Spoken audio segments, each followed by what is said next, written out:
Hello and welcome to our special election 2023 edition of Pro-Life Primetime News. Today is Friday, November 3rd. I'm Leslie Palma.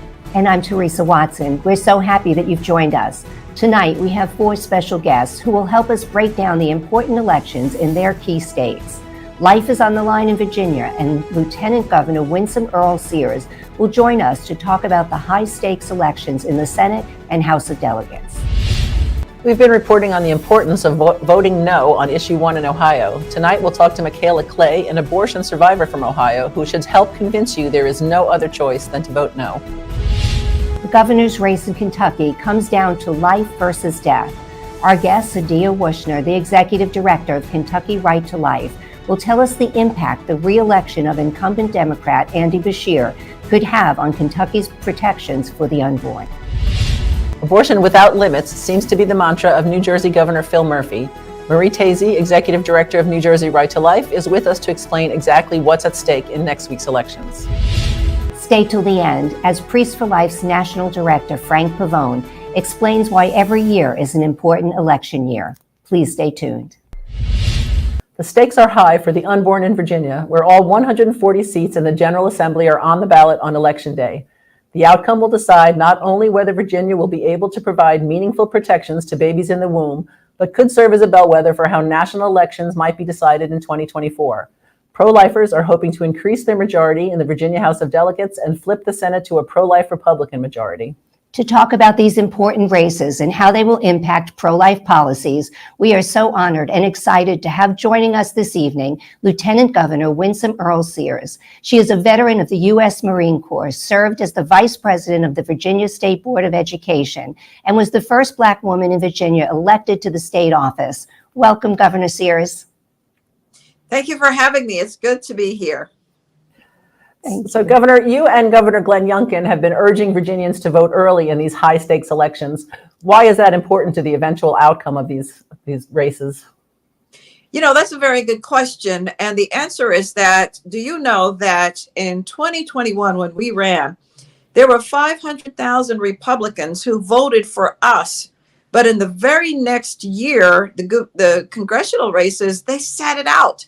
500,000 Republicans. Wow. You cannot have the Republican message gone through if you do not vote. And so what we've been trying to do is to ensure that we capture those 500,000 voters. And who are they? They typically don't vote in presidential races. They don't vote they vote in presidential races, and then they don't vote again until there's a gubernatorial election. And then we don't see them again. We can't have that. Otherwise, we can't do the job that you're trying to get accomplished, which is safe schools, safe neighborhoods, accountable government, transparent government. We can't have that if you don't go and vote. And so we've been pushing absentee ballots as well as early voting. So abortion is legal in Virginia through 26 weeks. If Republican candidates are successful and gain control of both chambers, what would you like to see happen in terms of pro-life legislation? So hopefully we'll get the win. So we'll keep the House and we'll win the Senate back. And then we can get through what we're trying to at least ask for is 15 weeks. And 15 weeks is when the baby feels pain. So we're trying to do everything possible to get that through. And again, that's why people have to get to the polls. Well, new statistics from a pro-abortion organization show abortions have increased in Virginia since Roe v. Wade was overturned in 2022, and neighboring states like West Virginia, Tennessee, and Kentucky enacted laws protecting the unborn. First, do you think it's true that abortions have increased? And if so, as a woman of deep faith and a mother, does it hurt you that mothers are coming to your state for abortion? I hope it's not true that we've become some abortion mill state. I hope not, because I believe that the baby in the womb wants to live. And what we've been trying to do in Virginia is to do everything possible to encourage moms to have their babies. For example, we have a safe harbor, and I believe this was maybe 20 years ago that we put it in, where if you had the baby and you didn't think you could care for the baby, bring the baby to a hospital or bring the baby to the police station and we will take care of your baby so that both of you can have life. As we say, we want to love both. We have been trying to put in policies for daycare.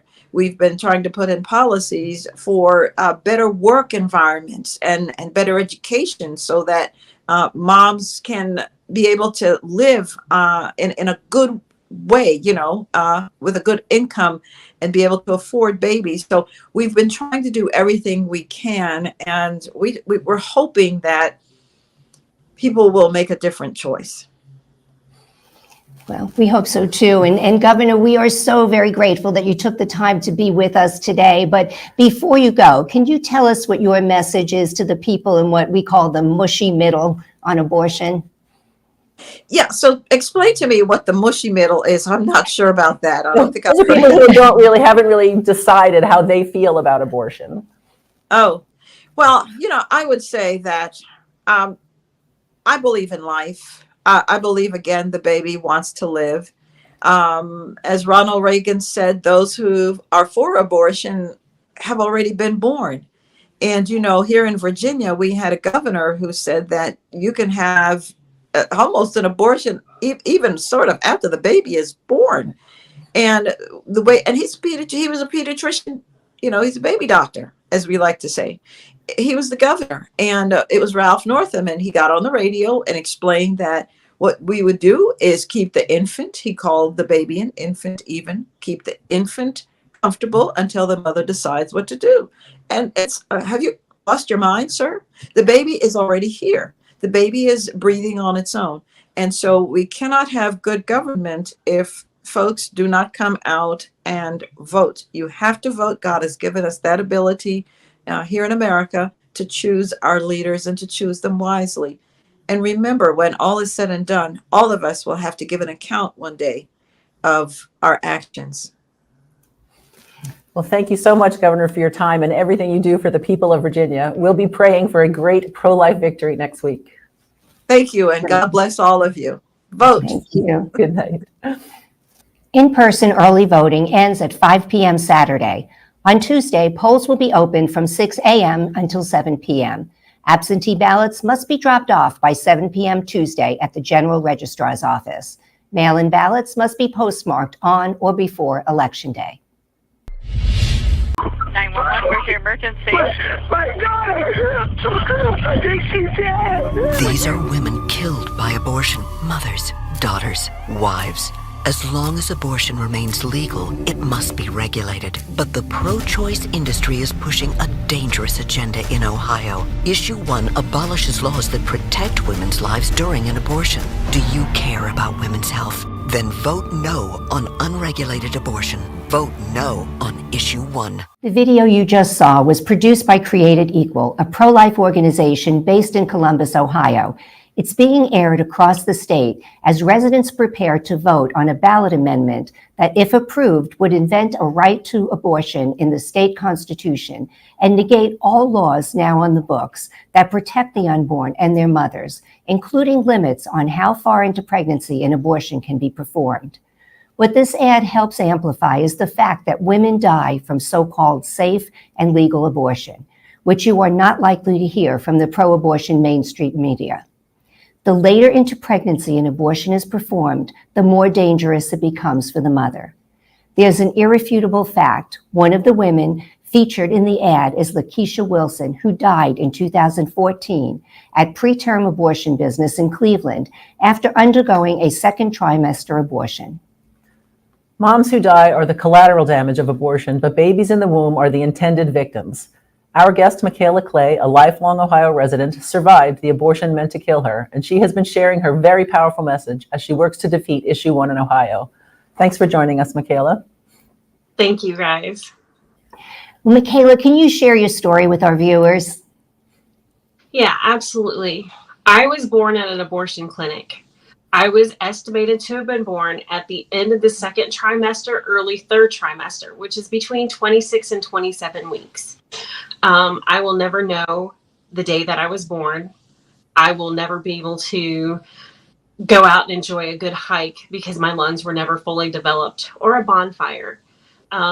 Because of the way that I was born, I will have a lot of limitations in my life, but it does not limit my life or the meaning of what life should be. My life is just as important now as it was back then. I don't know what my birth mother was going through or why she made the decisions that she made, but I do know that after I failed vacuum aspiration, I was born and I did survive.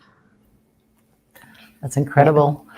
So why was it important for you to get involved in working to defeat issue 1? Well, obviously, number one, because of me.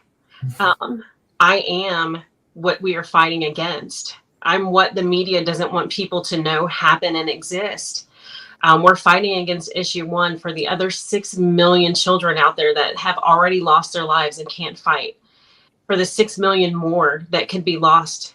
What can pro-lifers in Ohio and in the rest of the country do between now and Tuesday to help ensure the defeat of issue 1? The best thing that we can do right now is, number one, pray.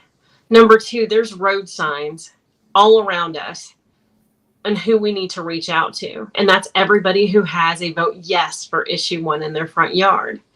All we have to do is talk to them and let them know how critical it is. No matter what side of the fence that you've ever been on, even the governor of Ohio is stating that this is too radical. Abortion at 9 months is just too far. Well, that's for sure. So we want to thank you so much for joining us and for everything you're doing to protect women and babies in Ohio. And we'll be joining you in prayer that everyone who believes in the sanctity of life will vote no on issue 1. Absolutely. Thank you. Good night, Michaela. Early voting in Ohio ends at 5 p.m. Eastern Time Sunday. Absentee ballots being sent by mail must be postmarked on Monday, November 6th. For in-person voting, polls are open Tuesday, November 7th from 6:30 a.m. to 7:30 p.m., and absentee ballots may be personally delivered to County Board of Election offices throughout the state by 7:30 p.m. Tuesday. Please vote no on issue 1. The 2 men running for governor of Kentucky, incumbent Democrat Andy Beshear and Republican Attorney General Daniel Cameron, are at opposite ends of the political spectrum when it comes to abortion. Beshear was the Attorney General before being elected governor 4 years ago, and he refused to prosecute violations of the state's pro-life laws. As the current Attorney General, Cameron defended the state's heartbeat law and the Human Life Protection Act, which was enacted following the overturn of Roe v. Wade. The law protects most babies in the state from abortion. We are joined tonight by Adia Wushner, Executive Director of Kentucky Right to Life, who will help us get to the core of what's at stake for the unborn in next week's elections. Welcome, Adia. Thank you. Thank you for having me. Well, Adia, if Governor Beshear were to be reelected, would he have the power to dilute or repeal Kentucky's pro-life protections for the unborn? He wouldn't have the direct power, but I think past experience reveals to us where this governor is and where he has been as governor and where he's been as Attorney General. And in the past, as Attorney General, he repeatedly failed to defend the laws passed by the majority of the General Assembly.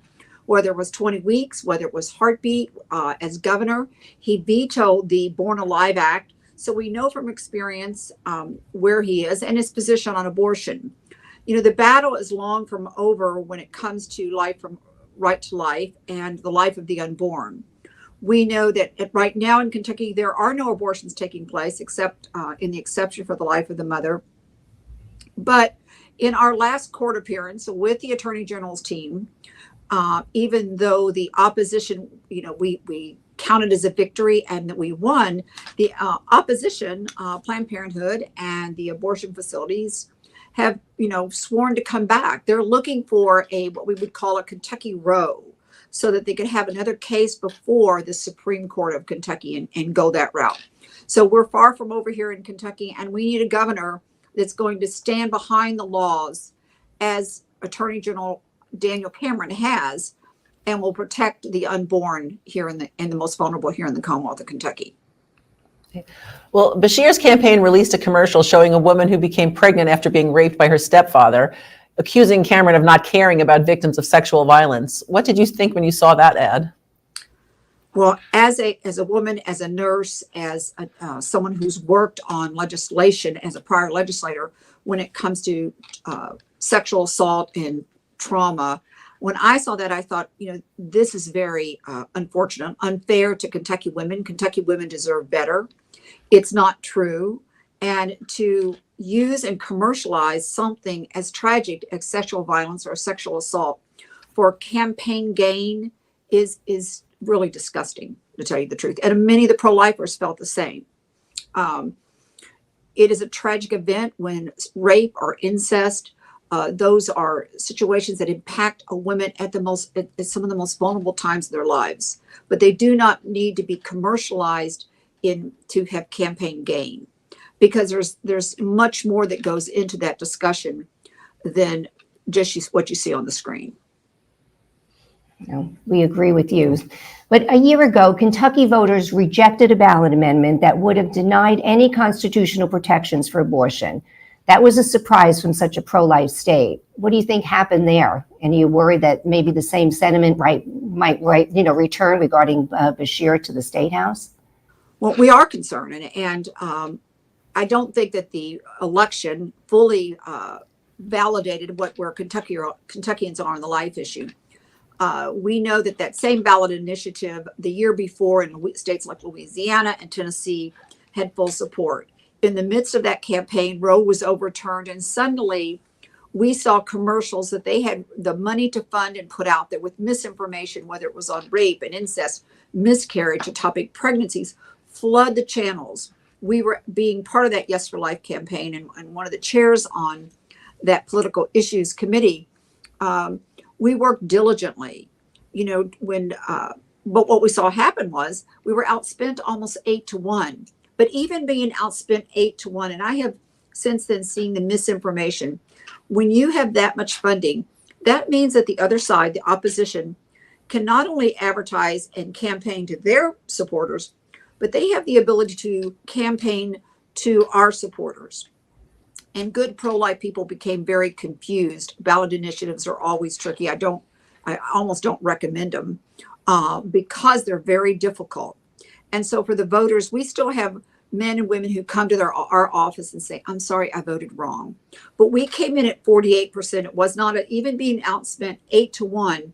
It was not a slam dunk for the pro-abortion and pro-death side here in the Commonwealth of Kentucky. So a lot of states right now are facing ballot initiatives. We try to tell them avoid them if you can, because the amount of money that will come in, not just from your state, but from around the country, is astronomical. And why there is so much hatred for an unborn child, that people from Massachusetts, from California, from New York, and individuals, film producers like Steven Spielberg, would be willing to pour money into a state to defeat a ballot initiative that has nothing to do with them, is heart-rending. But that's the true fact. So that's what happened. We were outspent 8-1. But again, with a lot of false and misinformation. Kansas reached out to us right after their vote and said, can you take it off the ballot? Because you won't be able to stop the lies that will come in. So we did our best to address the lies and the misinformation.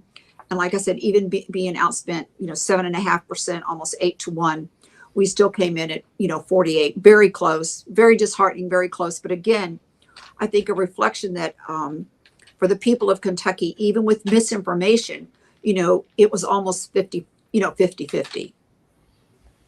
Wow. Well, so what message do you have for Kentucky voters who are still undecided about the governor's race? I think you have to look at both candidates, and their past is evidence of what, predicates on what they'll do in the future.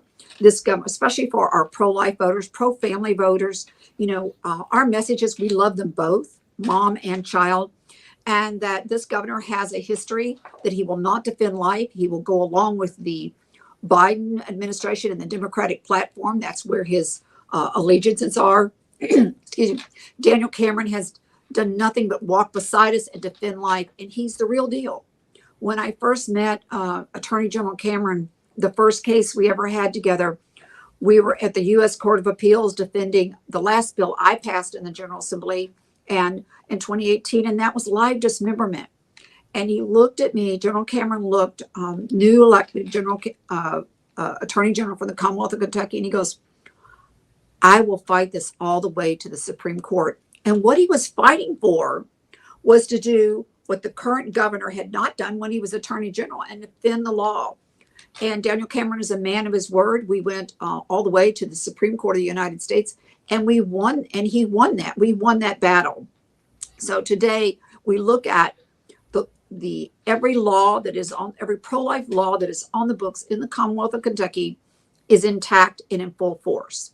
And I could give you a litany of all the other things that the Attorney General has on his platform, getting rid of the state income tax and all the reasons why as conservatives we would vote for him. But today our discussion is the issue that's dear to our heart, and that's pro-life. And Daniel Cameron, as Attorney General and as an individual, is true to his word, and he will be a governor that we can count on. And we need our voters to get out, to turn out. Turnout is what is going to be critical, and don't believe the misinformation, but turnout will be critical on November 7th. Well, thank you so much for joining us this evening, Adia, and our prayers are with Kentucky in this important contest. Good night. Thanks, Adia. Thank you. Polls will be open from 6 a.m. to 6 p.m. on Tuesday. Mail-in absentee ballots must be received by 6 p.m. on Election Day. Early voting ends tomorrow. New Jersey Governor Phil Murphy, a Democrat, is an abortion enthusiast. Since moving into the State House in 2018, he has removed all gestational limits on abortion and provided millions of dollars to Planned Parenthood. But even long before Murphy was in office, the state allowed Medicaid funds to pay for abortion, one of only 17 states to do so. Despite this bleak landscape for the unborn, Democrats in the state are warning voters they are just one election away from an abortion ban, and some observers believe the Republicans could retake control of one or both houses of the state legislature. But some pundits say Republicans are afraid of losing members and have shied away from abortion. To give us some perspective, we'll be joined by Marie Tazy, Executive Director of New Jersey Right to Life. Welcome to the show, Marie. Thank you for having me. So, Marie, what's at stake in next week's elections? Is there a chance to flip one or both houses to Republican control? Yes, there is a chance. The Assembly only needs 6 seats to flip control, and the Senate needs 5. In the last election, they did gain some seats. And so we are hoping that this election will also show, that the Republicans can take back control. However, we are not really all that enthused by the reaction to the whole abortion issue here in New Jersey in this past election cycle, because the Democrats are making a huge issue about abortion, lying and claiming that access is at risk. And, instead of addressing it and putting the Democrats on the offense for the extremists that they are just shying away from the issue. The big issue here right now is the parental control, education, the teaching young children in schools about gender, issues, and not informing parents when a child is confused by their gender. So that is really a huge issue right now. And so the Republicans are really banking on that issue to be the one that takes them over the threshold. So do you think there's any truth to the charge that New Jersey Republicans have thrown in the towel on abortion? I think some may have, not all, but clearly I think that Virginia is a great role model, and that the Republicans here in New Jersey should be looking at what Virginia is doing. The governor there is doing a wonderful job of putting the Democrats on the offense to show that they are the true extremists. A lot of people think New Jersey, is so pro-abortion and that, they support, these extreme abortion policies, but that is really not true. We did a poll in April, a Marist poll, that showed that 60% of New Jersey citizens support a ban on abortions after the first 3 months of pregnancy. And although they might consider themselves pro-choice, they do support regulations, and they do not support the extreme measures that Murphy and his party have put in place here in New Jersey. 66% would support a ban in the last trimester of pregnancy. Over 70% support parental notification on abortion. The majority don't believe that people who are against abortion should pay for it in their health insurance plans. They don't believe that doctors and health care professionals should be forced to assist in abortion and provide abortions. And these are all things that Governor Murphy and the Democrats have done either by legislation or by regulation. Well, if there's a low voter turnout, is that going to hurt or help the Republican cause? Hard to say. It just depends on how motivated pro-life people are to vote. We are encouraging pro-life voters to go out and vote. I have written an op-ed about this to just explain all the underhanded tactics and backroom deals that Governor Murphy and the Democrats have engaged in to get these extreme bills passed. It's time for a change. We have to hope that if Republicans get elected, that they will understand that the people of the state do support these common sense restrictions and that they will act. And of course, we will be there prodding and, working to make sure that these measures do get either repealed or that we obviously can pass some regulation on abortion to protect babies here in New Jersey and their mothers. So, Marie, what message do you have for pro-life voters, especially those who may be tempted to sit out the election? My message would be that it's time for a change. The Democrats have been in control for over 22 years in the legislature. They have refused to move any pro-life legislation whatsoever, and that the tide is turning and the science is on our side. And I do believe that eventually, the people of New Jersey, will do, well, we know they already support regulations, but I think it will become easier and easier for the legislature to take up measures that do protect babies in the womb and their mothers. Well, Marie, thank you so much for joining us and helping us make sense of the state's abortion politics. And we'll be hoping the elections help bring some protections to the unborn there. So thank you so much. Good night, Marie. And please pray for us here in New Jersey. We need a lot of prayer. Absolutely. Thank you Absolutely. so much. Okay. God bless you. Thank you for the Good night. opportunity. Bye now. Good night. Early voting in New Jersey ends Sunday at 6 p.m. Vote-by-mail ballots must be postmarked by Election Day and received by the County Board of Elections before the end of the day on November 13th. For in-person voting on Election Day, the polls will be open from 6 a.m. until 8 p.m. As we sign off, please stay tuned for a special message from Priests for Life National Director Frank Pavone on why every year is an important election year. And thank you so much for joining us on this special Election 2023 edition of Pro-Life Primetime News, produced at Priests for Life headquarters in Titusville, Florida. If you like our show, please support us by making a donation to prolifegift.org. These donations help fund all of our work here at Priests for Life, which enables us to continue educating, equipping, and activating God's people to end abortion. For all your pro-life news updates during the week, please follow us on X, formerly known as Twitter, at Pro-Life News Show. I'm Teresa Watson, Executive Manager. I'm Leslie Palma, Communications Director. Please get out and vote, and remember, life is the only choice. Well, friends, I've been speaking a lot about how these so-called off-year elections are critically important. First of all, because of the positions of responsibility that we're electing people to, and secondly, because when you activate people for an election in 2023, then it's more likely that they're going to be active in 2024. Every year is an election year. It's as simple as that. You can go to sources like Ballotpedia and look up 2023 elections and see that not only are there certain important statewide elections that could increase the numbers of trifectas that the Republicans have, where they control the governor's mansion, the House, and the Senate of the state legislature. For example, we can flip things in Louisiana, Kentucky, and Virginia this year, 3 more trifectas. But also, let me use one simple example from Pennsylvania, Allegheny County. The county executive race is neck and neck. And even though it's a blue county, the Republican is even with his opponent.